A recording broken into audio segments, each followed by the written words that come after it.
আমি বন্ধুরা খুব ভালো করে লক্ষ্য করে দেখুন। দেখুন এই ফুলটাকে একদম ধবধবে সাদা। এটা হচ্ছে আপনার গরমের এই গোলাপ। এই গোলাপ আমার বাড়িতে মাদার গাছ আপনাদের দেখিয়েছি।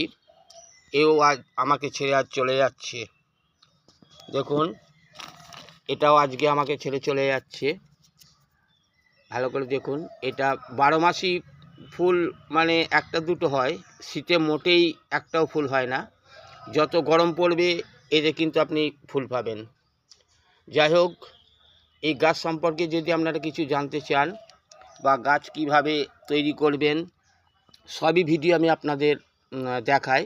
তবুও যদি কিছু জানার থাকে আমাকে প্রশ্ন করতে পারেন, আমি আপনাদের যথাসম্ভব উত্তর দেব।